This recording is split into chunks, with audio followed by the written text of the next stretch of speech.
Allora, bentornati in diretta, siamo in compagnia della segretaria regionale del Movimento 5 Stelle Elena Danielis. Buongiorno, ben arrivata, grazie di essere qui con noi questa mattina.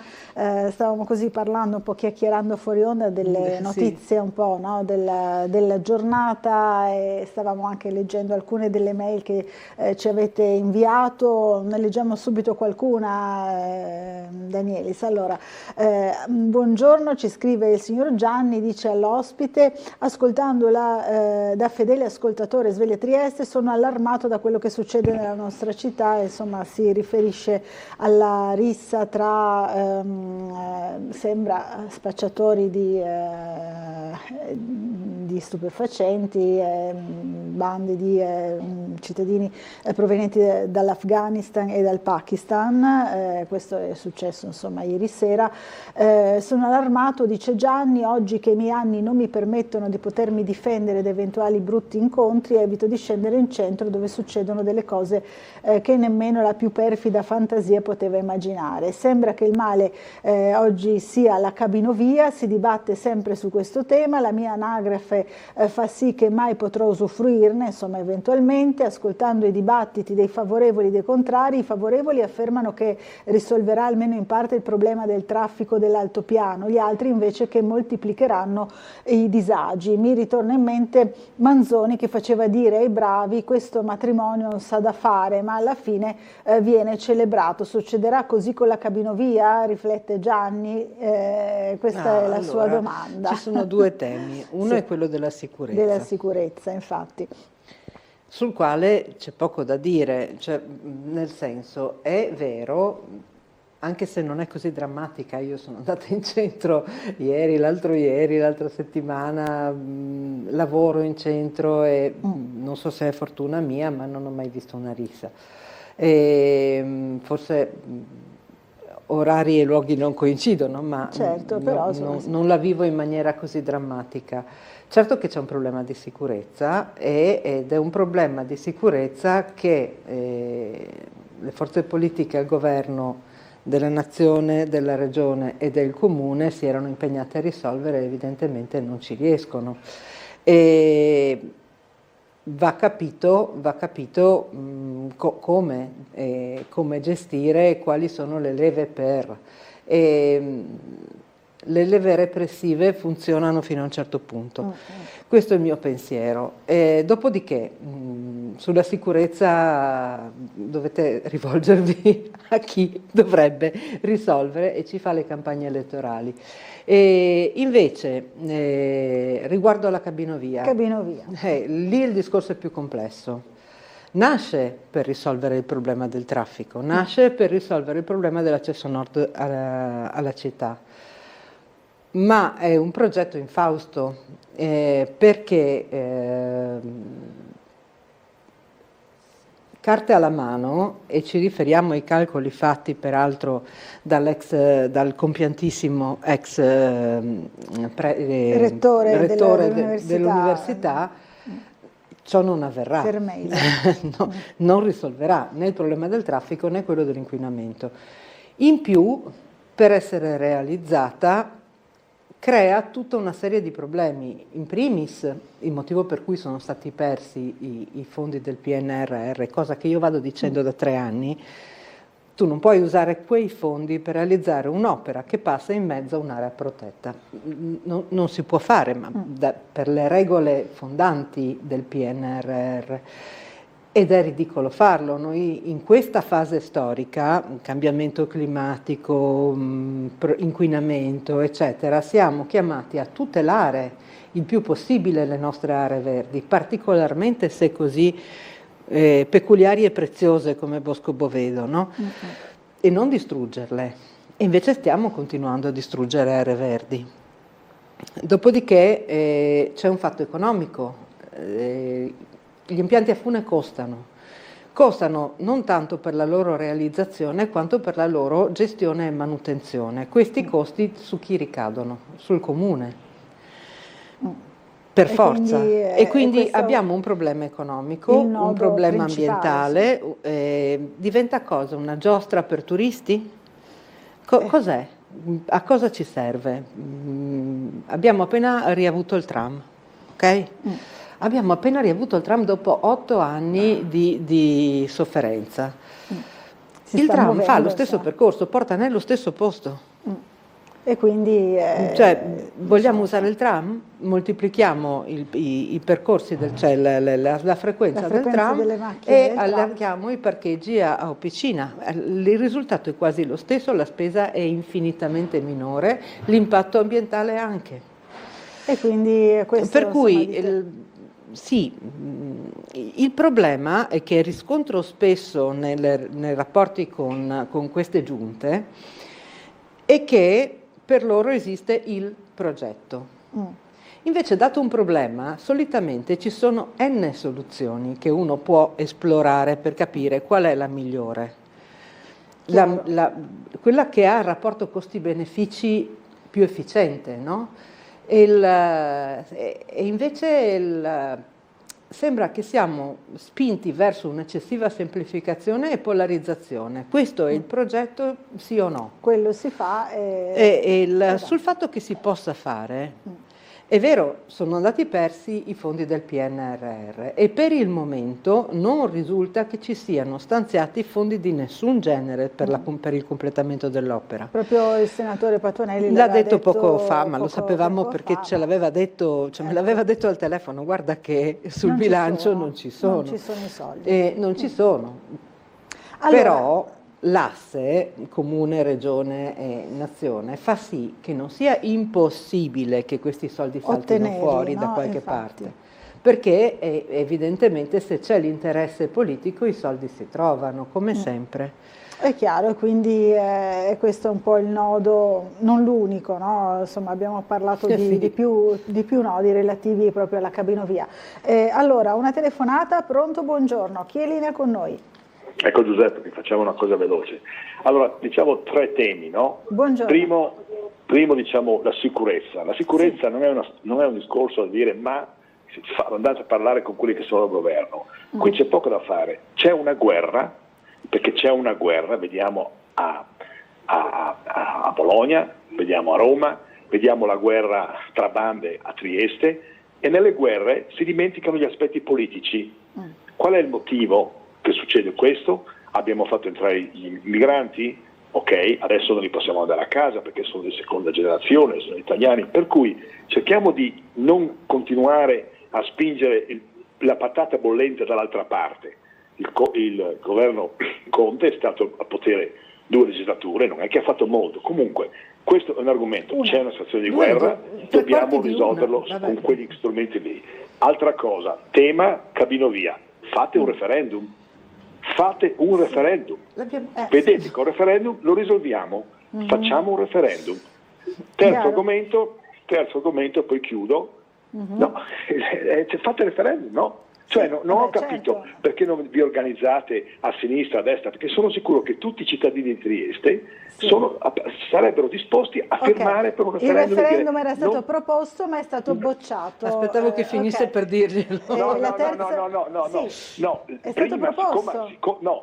Siccome era finanziato, mi sembra, dal PNRR, e adesso non è più finanziato da questo. Avevo sentito una volta nella vostra si può riproporre, certo, ma credo che i comitati stiano lavorando a questo. Ci vuole organizzazione evidentemente, certo, perché è inutile che continuiamo ad andare avanti con questa storia. Cioè la cabinovia è una cosa veramente assurda, fuori tempo, fuori luogo, costa una cifra, come suggerirei ai cari signori del 5 Stelle di parlare non dire la destra, la sinistra, cioè il ponte di Messina, 15 miliardi, ma ci rendiamo conto dell'oproprio? Ed era questa la terza domanda, il terzo punto, il ponte di Messina? Cioè, l'ultimo punto è questo, piuttosto che trovarsi a parlare sempre Trump, Elon Musk, cerchiamo di guardare i problemi a casa nostra. Casa nostra le aziende chiudono, gli stipendi non sono giusti, la sicurezza non c'è, cioè teniamo a fuoco le cose che sono nostre, italiane, lasciamo stare quello che è fuori. Grazie. Va bene, questi insomma i punti che ci propone il signore che ha telefonato. Mi fa un po' sorridere perché mi parla con tono molto arrabbiato, come se io non fossi d'accordo con lui. In realtà sì, in realtà sì. Il referendum è stato chiesto, si sta lavorando con i comitati per arrivare a un referendum, per cui siamo sulla stessa lunghezza d'onda. Sulla sicurezza c'è una guerra, sì, può essere. Lo leghiamo al tema dell'immigrazione? Ok, se si sta parlando di spaccio di stupefacenti ci sarà chi li vende ma c'è anche chi li compra e di solito non è che sono afghani. Quindi voglio dire, il problema è generale, è legato in parte all'immigrazione, perché chiaramente il piccolo spaccio si appoggia su chi? Su dei disperati che sono disposti a rischiare spacciando. E qui il problema è più la marginalità e la miseria che la provenienza geografica. Dopodiché, cabino via, sì, siamo sul referendum. Ponte di Messina sfonda un portone aperto, cioè noi abbiamo sempre detto no al Ponte di Messina, sempre, storicamente. E da tempi non sospetti. Sì. Va bene. Allora, e poi dice, povero Conte, ha fatto meno di un mandato, non 2 legislature. Uno non completo. Uno e neanche completo. Allora, dobbiamo fermarci per una piccola pausa pubblicitaria, ci rivediamo subito dopo con le vostre telefonate, ancora con le vostre mail. A fra poco.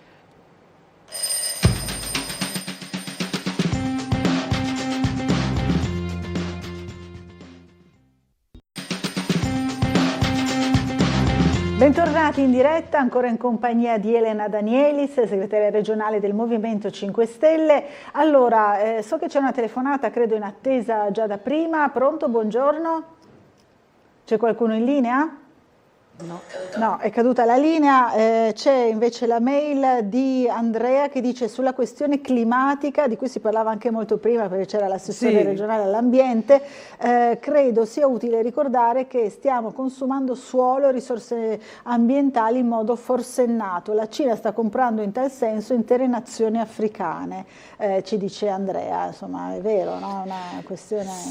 Sì, diciamo che la campagna acquisti cinese è legata al reperimento delle risorse, soprattutto terre rare. E invece il consumo di suolo è una cosa tutta nostra. Trieste in particolare è una delle province fanalino di coda, maglia nera per consumo di suolo in Italia e continuiamo a consumarne, anche se ormai sono... Quanto è passato dall'approvazione dell'ultimo piano regolatore? Penso 10 anni? All'incirca. Circa 10 anni, sono 10 anni che abbiamo un piano regolatore che avrebbe dovuto portarci a consumo di suolo zero. Così non è evidentemente, però non ne abbiamo più da consumare. L'ultimo lutto è la demolizione della pineta di Catinara per costruire un parcheggio, ma continuiamo così, cioè non riusciamo a capire che è ora di invertire, ma invertire drammaticamente la linea. È proprio del 2015, si sono andata rapidamente a verificare. Allora, c'è una telefonata, la sentiamo immediatamente. Pronto, buongiorno, chi è in linea con noi? Buongiorno a lei. Volevo dire alla signora, che ho un'invalidità al 66%, no? E hanno diritti di agevolazioni. C'è una legge italiana per l'invalidità civile, la legge 118 del 71, che dice che si ha l'agevolazione per trasporto pubblico. Sono andata a chiedere la tessera per l'autobus e hanno detto che per Trieste ci vuole 67 punti di invalidità per avere la tessera del trasporto pubblico. Ho capito. Insomma, mi pare una roba che... Perché Trieste è differente? Ho capito. Dice la legge nazionale dice che basta il 60% di invalidità civile per avere l'agevolazione nel trasporto pubblico E qua sembra che sia il 67. 67, allora, verifichiamo. Signora, guardi. Non lo sapevo, mi informo. Il trasporto pubblico è una competenza regionale, nel senso che il trasporto pubblico, l'appalto del trasporto pubblico locale viene fatto a livello regionale, sia come chilometraggio che evidentemente come regole. Quindi se vale a Trieste, suppongo che valga anche a Udine piuttosto che a Gorizia. Certo, dovrebbe essere uguale, sì. E quindi si può provare a fare un'interrogazione in regione. Chiederò alla Rosaria Capozzi, la nostra consigliera regionale, di provare a modificare questa norma. Però naturalmente, signora, non c'è la bacchetta magica e ci vorrà un po' di tempo, però proviamo. Mi sembra francamente inaccettabile che noi si sia più punitivi, diciamo, rispetto alla normativa nazionale. Approfondirò e le faremo sapere. Sì, è interessante assolutamente, perché magari può riguardare anche altre persone. Sì, assolutamente sì. Dunque, c'è un'altra mail da parte di Vadim che dice: volevo chiedere all'ospite se non prova tristezza vedere tutte quelle macchine sempre parcheggiate lungo le rive, invece di avere isole pedonali come avviene in tante altre città del mondo, dice Vadim. Allora, sì, provo tristezza, sì.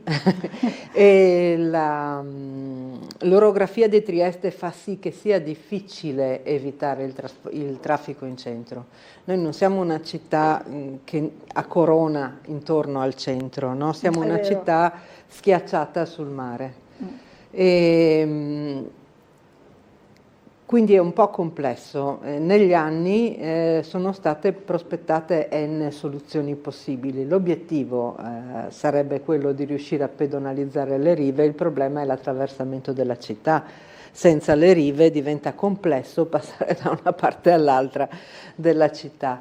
Allora, io mi ricordo che sono stati proposti dei progetti anche piuttosto fantasiosi, non so chi si ricorda il tubone che doveva attraversare il golfo per portare da Barcola. Sì, è vero, ricordo. Sì. Ok, oppure parcheggi interrati sotto le rive, oppure una galleria che doveva passare sotto le rive in modo da lasciare libera completamente Piazza Unità. E ci sono stati mille progetti in questo senso. Naturalmente sono tutti progetti costosissimi, perché costruire in modalità interrata vicino al mare non è semplice e certo è fattibile come tutte le cose, bisogna vedere quanto si è disposti a spendere. Dopodiché, ne parlavamo prima, cioè io sono abbastanza divertita da questa cosa, uno degli effetti secondari del nuovo codice della strada è che il centro cittadino di sera diventa praticamente pedonale, io vedo circolare solo autobus e taxi. Il che è il lato positivo, no, della cosa, e presumo che in realtà questa sia una tendenza che a lungo termine svuoterà pian piano le nostre città dal traffico veicolare privato, perché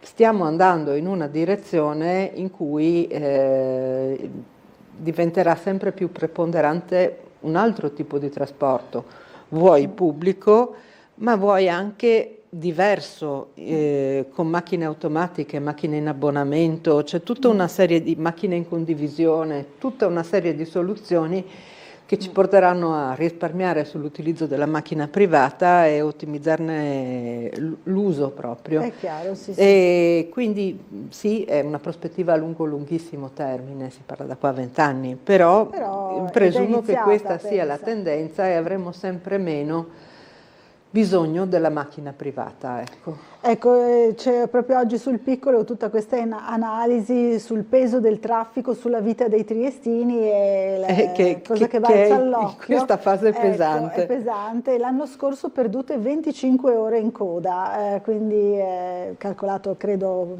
ciascuno, no? Sì, una media. Più di una giornata, insomma. Passata in macchina ad aspettare. In coda ad aspettare, quindi, e poi c'è tutta un'analisi curiosità sul pendolarismo, insomma, dice che la città è al 37° posto d'Italia proprio per ingorghi, che non è proprio altissima, magari c'è chi sta peggio, però insomma probabilmente è un po' di metà classifica, non lo so, sì. Chi è stata analizzata, poi bisognerebbe andare a leggere meglio. Allora, una telefonata, buongiorno, chi è in linea con noi? Buongiorno a lei, suo ospite, sono Gino. Gino, buongiorno. Dato il principio dei grillini che uno vale uno, volevo sapere dall'ospite cosa ne pensa del fatto che è capitato a Catinara della povera persona che doveva essere operata ma che è stata sospesa l'operazione perché non vaccinato, con tutte le conseguenze a livello nazionale di un po' una visione veramente scarsa della nostra organizzazione sanitaria. Grazie. Grazie Gino, buona giornata. Non le posso dare una risposta, non sono un medico, non so che cosa comportava il fatto di non essere vaccinati nell'ambito dell'operazione che doveva fare questa persona. Non credo che dipendesse da un giudizio sul fatto di essere pro o contro le vaccinazioni, penso che avesse delle ragioni mediche di base, suppongo, spero. Allora, dobbiamo andare in pubblicità, mi comunicano, l'ultima pausa della mattinata, a fra pochissimo.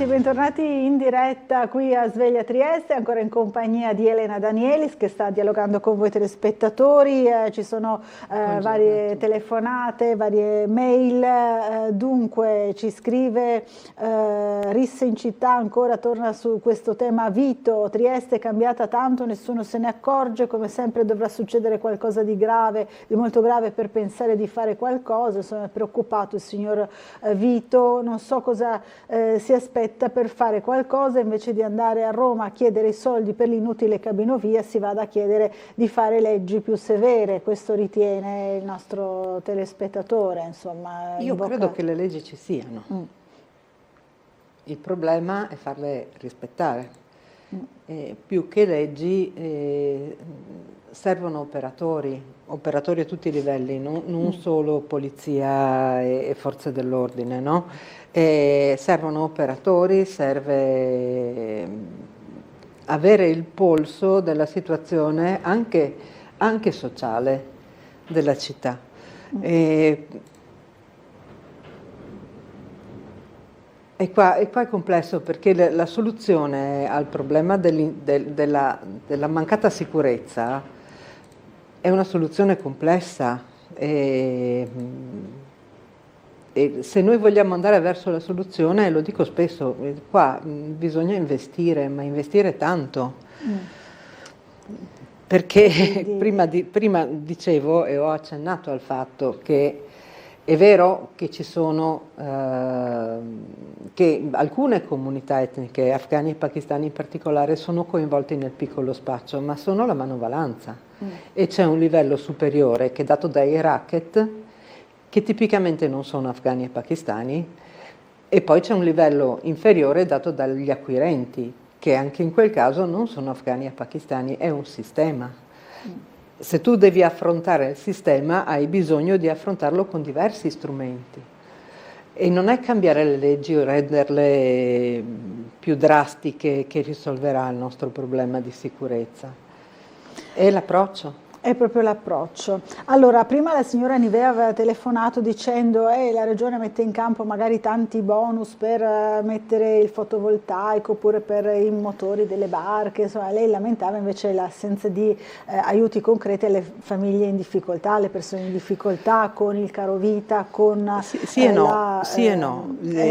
Io avevo sentito, perché ero già arrivata alla risposta di Scocimarro e dell'assessore. C'è anche la mail di Renata che dice io credo ci siano gli aiuti alle persone in difficoltà, sono molteplici di cui non tutti sono ancora a conoscenza, bisogna però rivolgersi agli assistenti sociali. No? Verissimo, allora ci sono moltissimi aiuti per le famiglie in difficoltà E quello che io critico è che sono sempre aiuti una tantum, il pagamento di una bolletta, il supporto per fare una determinata cosa, lo sconto sull'acquisto di qualcosa o un piccolo aiuto, ma piccolissimo, mensile. E sostanzialmente trattasi di elemosina. Il problema è che, e qui perdonatemi se torno sulla difesa del reddito di cittadinanza, però quello strumento aveva questo di buono, che era pensato per uno strumento per consentire un aiuto a lungo termine che permettesse alle persone di provare a reinventarsi un'esistenza uscendo dal circuito della necessità, no? E del servizio sociale. Così era pensata la legge, poi chiaro, l'applicazione, specialmente in un periodo di grande crisi come è stato quello della pandemia, è stata quella di cercare di aiutare. Però un aiuto serio e non elemosina per un periodo, perché si parlava di 2 anni, e che permetta alle persone di reinventarsi la vita, ecco, quello sarebbe uno strumento strutturale e non elemosina, perché la differenza è che se io ti pago una bolletta non ti cambio la vita, se invece ti permetto di riqualificarti e trovarti un mestiere o trovarti un lavoro, ecco sì, questo ti cambia la vita. Però nel frattempo qualcuno deve pur mangiare. Nel frattempo bisogna mantenere una famiglia e mangiare, e pagare le bollette, e pagare l'affitto e andare avanti. Sì. Quotidiana. Allora, c'è una telefonata, poi leggiamo anche un'altra mail. Pronto, buongiorno, chi viene con noi? Pronto? Buongiorno. Pronto? Sì, la sentiamo, buongiorno. Volevo chiedere a Scocimaro, però devo parlare. Ah, non c'è più Scocimaro, ma se vuole lo... Benissimo. Parlo stesso allora, volevo chiedere questi bonus per finestre, 50% sconto nelle zone. Però non ho 10 anni viene scalato il bonus. Il bonus, mi scusi, per le finestre. Per cambiare le finestre, quindi... Esatto, sì, infissi. Allora, non ricordo di questo bonus regionale. No, non è regionale, credo che sia nazionale quel bonus. Quello è nazionale, sì, in 10 anni viene scalato... Lei dice 20, ma a me pareva 10. 10 anni. Ah, 10 anni, sì, io ricordo così. Però, il problema di questi bonus qui è che se uno non ha capienza non scarica, è semplice. E comunque sono in 10 anni, sì, questi bonus edilizi. Ma sono vecchi. Anche ho 65 anni? Sì. Anche l'età sconta o no? L'età? Mi pare di no. No, non conta, è comunque in 10 anni che io sappia, ma questo è un bonus nazionale, cioè bonus nazionale, no? Di questo sta parlando.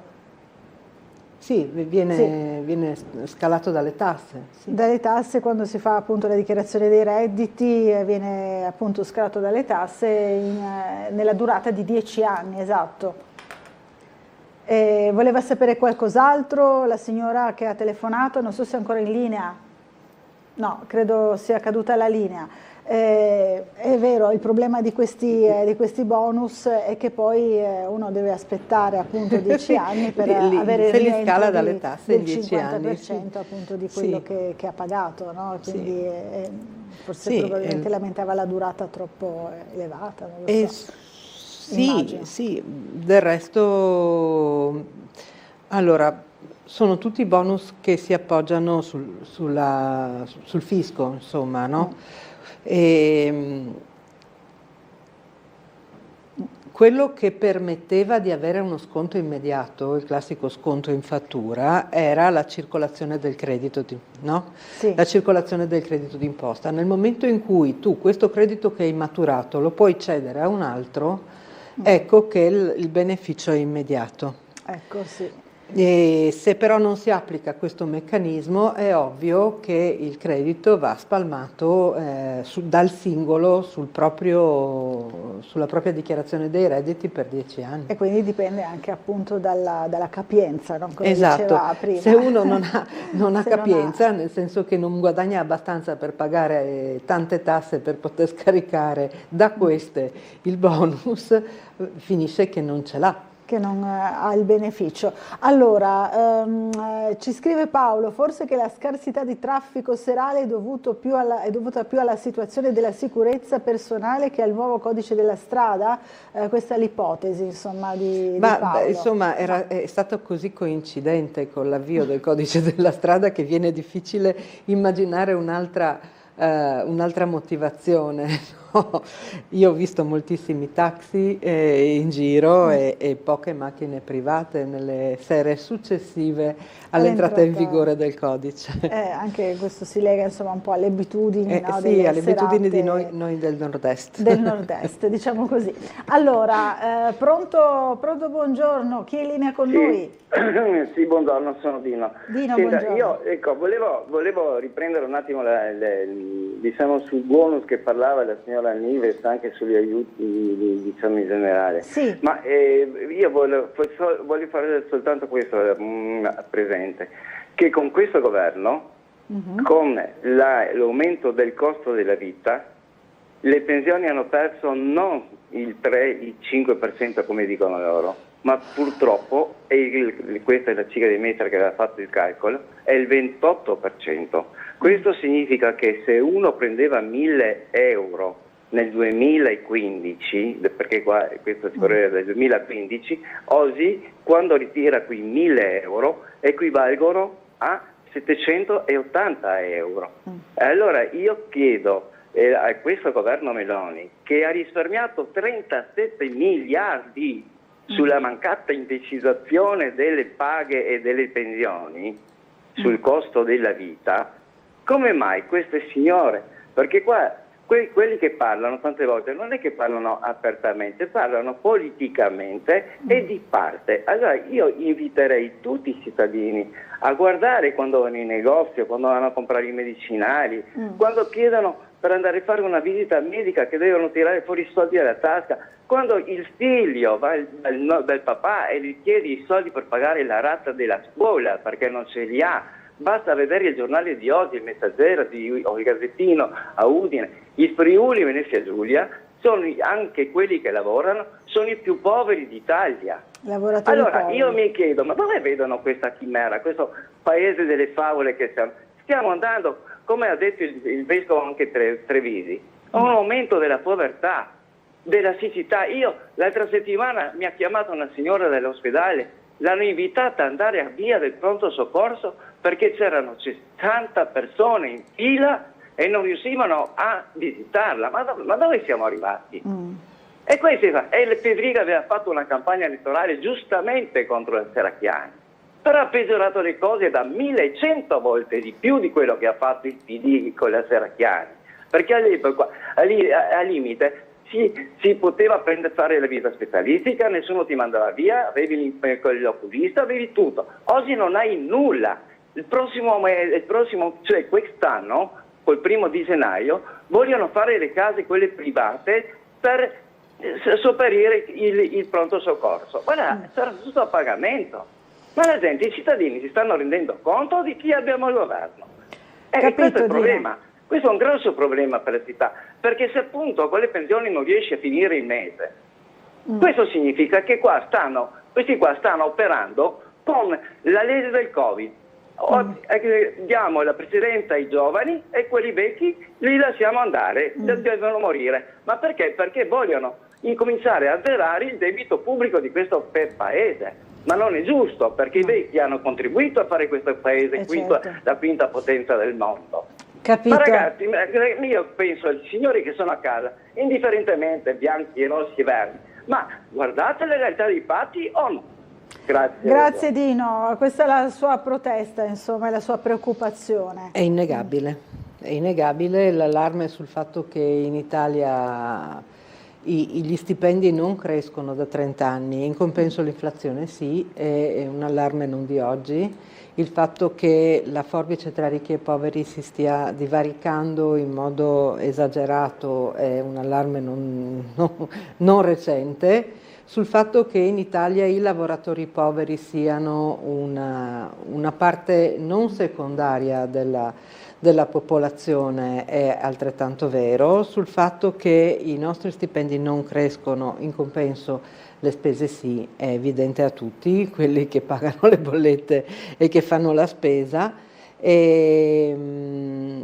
Dirò di più, io trovo che questo governo non abbia una strategia industriale e trovo che la situazione che stiamo vivendo adesso sia una situazione di crisi profonda, di recessione, no? Noi abbiamo un sacco di cassa integrazione, noi abbiamo dei settori trainanti dell'economia italiana sostanzialmente al palo. Penso alla moda, ci sono produttori di tessuti, di stoffe, di accessori che hanno 4-5 anni di magazzino fermi, non si vende, il mondo è in crisi. E penso all'automotive, che è trainante, è una crisi gravissima, abbiamo i lavoratori in cassa integrazione. E la fine dei bonus edilizi ha fatto sì che si bloccasse anche l'edilizia, che era quello che trainava l'Italia. Adesso la situazione economica e industriale di questo paese è grave e io vorrei capire che cosa vogliono fare, perché non è affatto chiaro. Manca un progetto, un piano. Manca una prospettiva, manca un obiettivo a lungo termine, bisogna capire dove si vuole andare.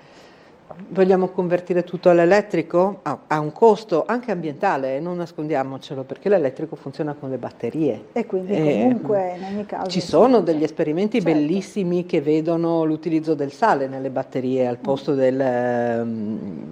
di sostanze inquinanti difficilmente smaltibili. Però non abbiamo ancora produzioni industriali di batterie al sale tale da sostenere l'automotive italiano. Quindi il progetto che va fatto, il programma che va fatto è un programma a medio termine e non lo vedo, non esiste, non viene fatto. Chiaro. Allora, prima di passare alla telefonata facciamo pure vedere la vignetta che ci è arrivata da Marco Englaro sulle risse oggi. Altra rissa con spranghe e bastoni, Segaditto ti spaccio la faccia. Vabbè, insomma, ha fatto un po' un gioco di parole per forse anche un po' sdrammatizzare, no? Quello di cui stavamo parlando prima. Grazie. Io poi complico la faccenda spiegando che la soluzione non è semplice e non è normativa purtroppo, perché le norme ci sono, però il problema è reale, esiste, non è solo percepito, è proprio reale. Ci sono io ho delle colleghe che da quando è stato chiuso Molo Quarto hanno delle grosse difficoltà perché hanno paura a parcheggiare al silos e magari tornare indietro tardo pomeriggio col buio, no? E quindi quello è un grosso problema. È un problema. Certo. Altro che.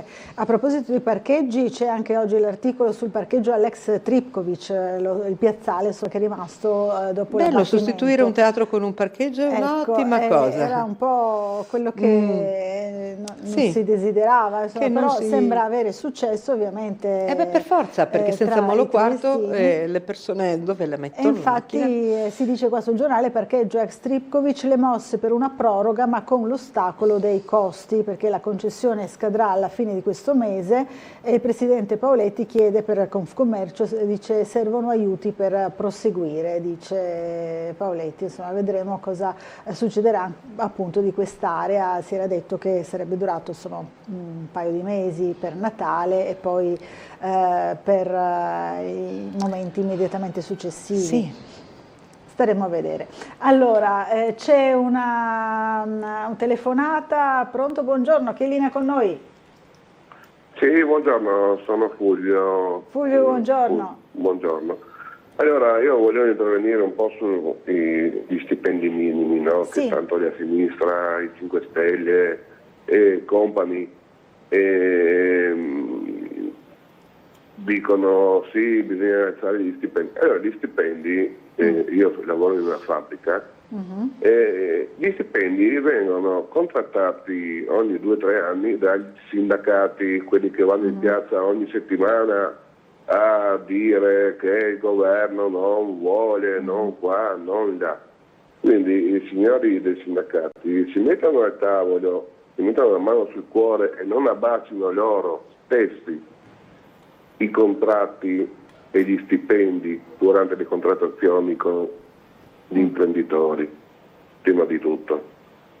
Secondo, le forze dell'ordine, no, hanno le mani legate perché se fanno qualcosa sono indagate, quindi muoviamo le forze dell'ordine come fanno in certi stati con armi non letali, con le pistole o i fucili, con i sacchetti di sabbia, almeno se vanno a casa con qualche livido forse si ricordano che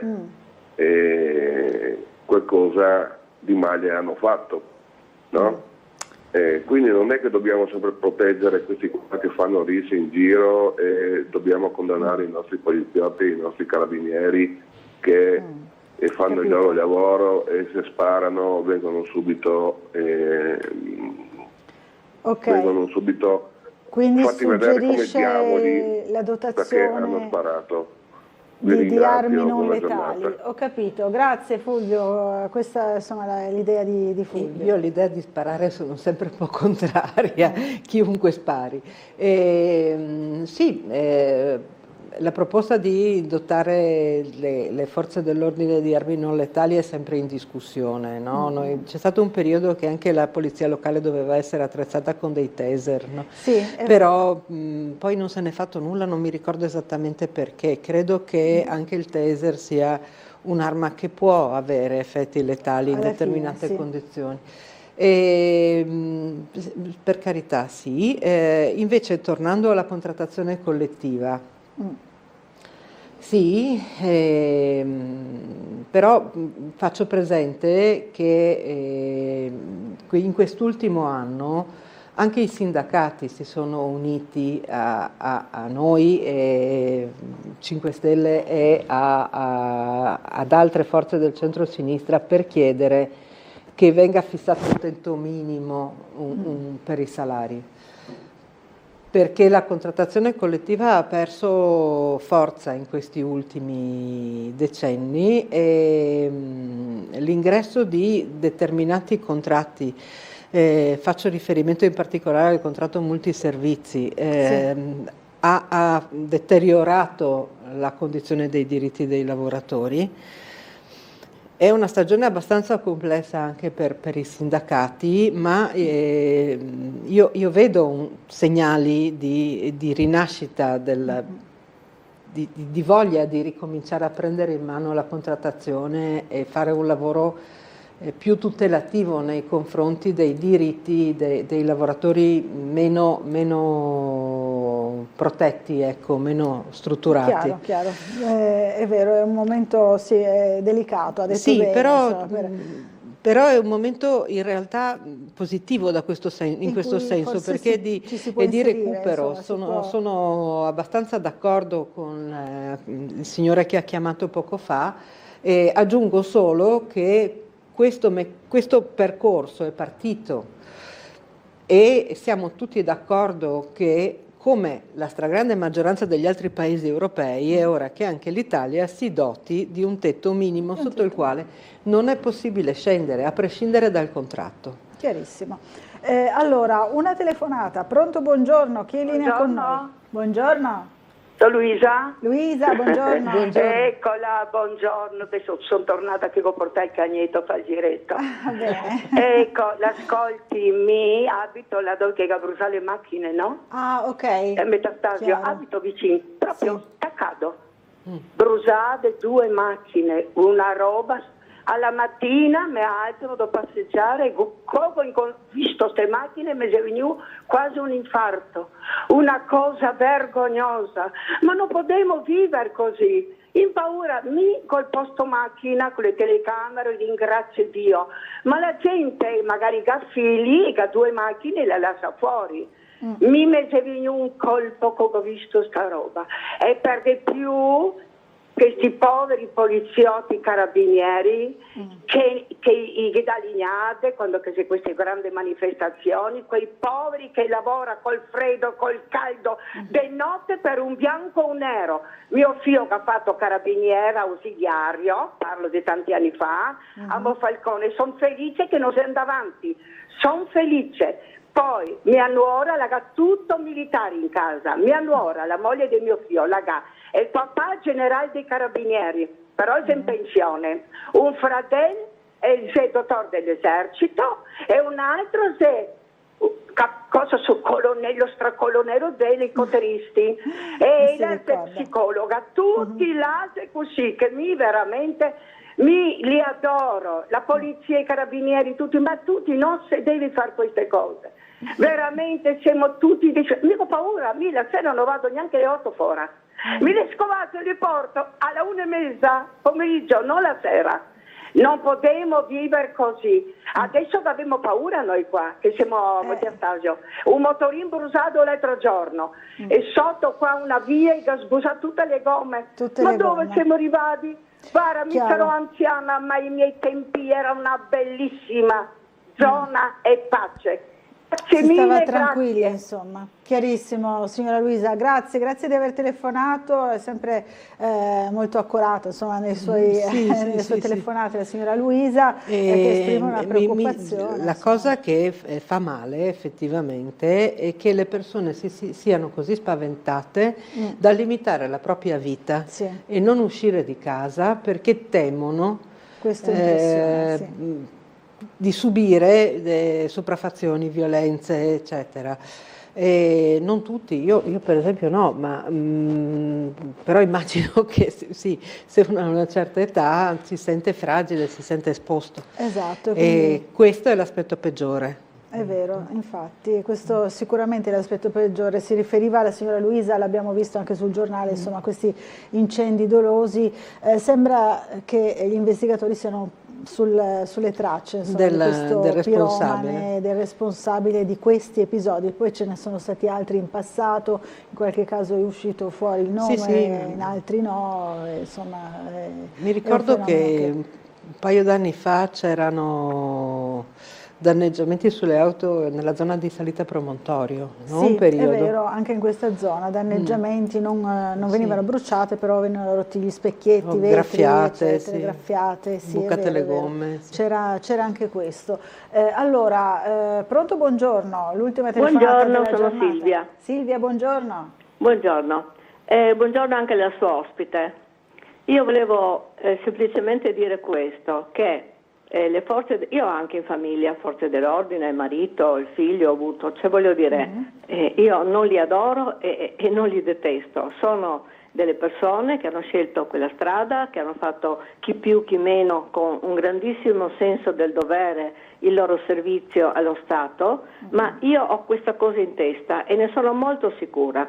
Allora, i morti delle forze dell'ordine in servizio sono assolutamente identici ai morti sul posto di lavoro e ce ne sono sempre di più. Sono martiri del loro dovere, tutti, indistintamente. E il fatto che le forze dell'ordine, io parlo con cognizione di causa, ripeto, figlio, marito, cioè voglio dire, le forze dell'ordine vengano, come dire, disprezzate, no. Le forze dell'ordine devono essere un esempio e quindi è meglio lasciare scappare un ragazzino sulla moto piuttosto che rischiare di ammazzarlo.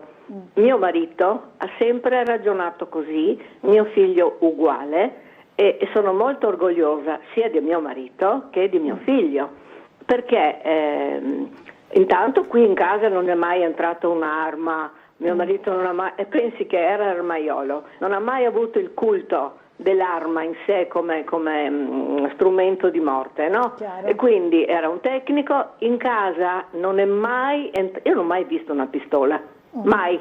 Cioè qui in casa mia armi non sono mai entrate. E ripeto, non c'è da osannare o da disprezzare, c'è il rispetto reciproco, il senso del dovere, che è quello che dovrebbe dominare, e come si dice, un pubblico ufficiale, un delle forze dell'ordine, deve essere lui per primo che deve rispettare le regole. Poi se il Parlamento è uno schifo che non fa le leggi come deve, che ci sono le commissioni eccetera, allora, e tira fuori leggi. Mi dispiace interrompere questa bella telefonata perché insomma era bella veramente, signora, grazie. La ringraziamo, siamo davvero giunti alla fine. Io comunque ringrazio sia la signora Silvia che ha telefonato, ringrazio Elena Danielis e la invito a tornare a trovarci presto qui quando volete a Trieste. Grazie molte. Grazie mille. Noi ci fermiamo qui. Grazie a tutti. Grazie alla signora che ha fatto un bellissimo discorso. Una bellissima conclusione per la trasmissione. Grazie. Buona giornata a tutti.